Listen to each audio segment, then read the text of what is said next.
You've probably walked into a Costco intending to grab a quick, cheap lunch at the food court, only to walk out an hour later with a cart full of stuff you didn't even know you needed.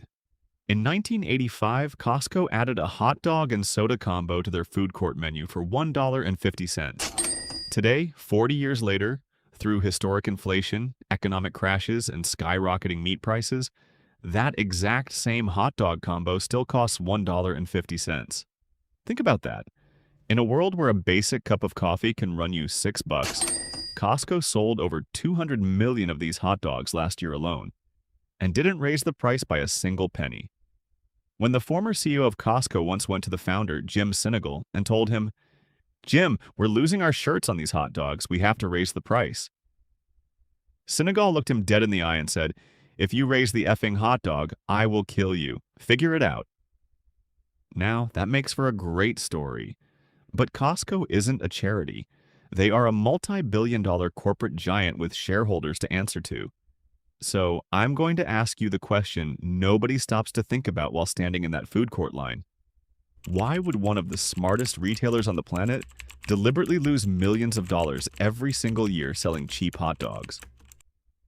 The answer isn't a mystery. It's a masterclass in business strategy called a loss leader. And once you see how Costco uses it, you'll realize it's the exact same trick keeping the rest of their empire insanely profitable. Let's get into it. Here's the thing nobody explains when they talk about retail strategy. Most people think every item on a store shelf is designed to make a profit on its own. Buy for $5, sell for 10, pocket the 5. Simple. Except retail doesn't work like that anymore. A loss leader is a product a company intentionally sells at a financial loss, or with zero profit margin, for one specific job, to get your physical body through the front door. Costco actually has two of these famous magnets, the $1.50 hot dog and their $4.99 rotisserie chicken. Analysts estimate Costco loses tens of millions of dollars a year keeping the prices locked on those two items. So why do it? Because of human psychology and the sheer scale of the retail floor. When you walk into a Costco for a cheap lunch or a quick chicken, you don't just grab the chicken and leave. You grab a cart, you walk past the electronics, you pass the clothes, the bulk paper towels, the 50-pound bags of rice, and the giant patio sets. And notice where those cheap items are located. They aren't at the front entrance. They are placed at the very back of the warehouse. Costco forces you to walk past thousands of high-margin items just to claim your reward. The average Costco shopper walks in intending to spend $5 on lunch and walks out having spent $180 on bulk olive oil, socks, and a blender they didn't know they needed when they woke up that morning.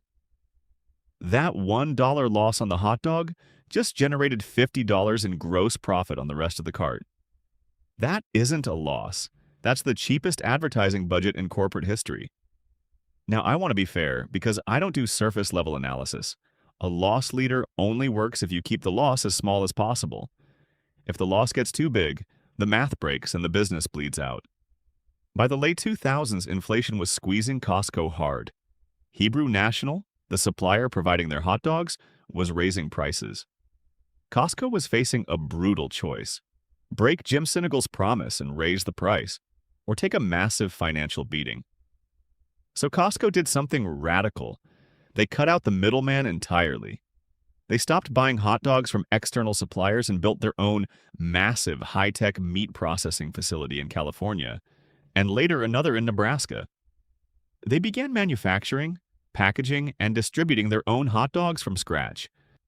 By owning the supply chain, they slashed the production cost of each hot dog by nearly 50%.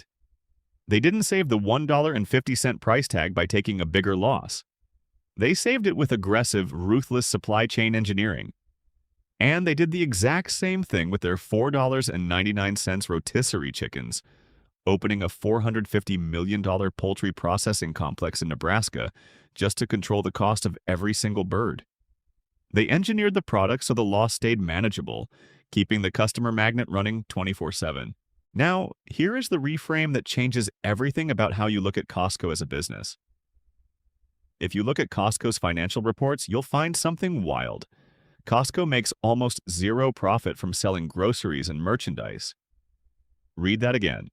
The giant warehouses full of food, electronics, and tires, they sell those items almost at cost. While traditional grocery stores mark up items by 25% to 30%, Costco caps its markup at around 14%. So where does Costco's actual profit come from? Membership fees. Over 70% of Costco's total annual operating profit doesn't come from selling hot dogs, TVs, or toilet paper. It comes directly from those $65 and $130 annual membership cards sitting in your wallet. And this is where the hot dog ties the entire ecosystem together. When you pay $65 a year for a membership, you want to feel like you're winning, like you're getting away with something. Every time you buy a $1.50 meal or a $5 chicken, your brain registers a small, immediate win. It reinforces the psychological feeling that your membership has already paid for itself. That psychological win drives an astonishing 90% plus membership renewal rate year after year. The hot dog isn't just getting you into the store today, it's convincing you to happily pay your annual membership fee again next year. Quick favor before the final takeaway. If this breakdown gave you a new way to look at how businesses operate, hit that subscribe button. I make research-backed case studies on business strategy, mental models, and how the world's biggest companies really make their money. No hype, just the strategy. So, what's the broader lesson here? You don't need to run a wholesale retail giant to understand the principle at work. 1. Protect your core driver. Identify the one thing that creates irrational customer loyalty and guard it fiercely, even when short-term math says to cut it. 2. Control your inputs. If an essential part of your strategy gets too expensive, don't pass the cost to the customer. Re-engineer how you produce it. 3. Focus on the lifetime value, not the single transaction. A transaction might lose $1 today, but if it locks in a loyal subscriber for the next 10 years, it's a brilliant business decision. Costco's $1.50 hot dog isn't a stubborn mistake or an outdated relic of the 1980s. It is a calculated, beautifully engineered piece of psychological marketing that drives foot traffic, protects a multi-billion-dollar subscription model, and turns casual shoppers into lifelong brand devotees. So the next time you're standing in that food court line holding a dollar bill in 2 quarters, remember, you aren't just eating a cheap lunch. You're sitting inside one of the most brilliant business models ever created. Drop me a comment below. What's your go-to item at Costco, and do you think they'll ever be forced to raise the hot dog price?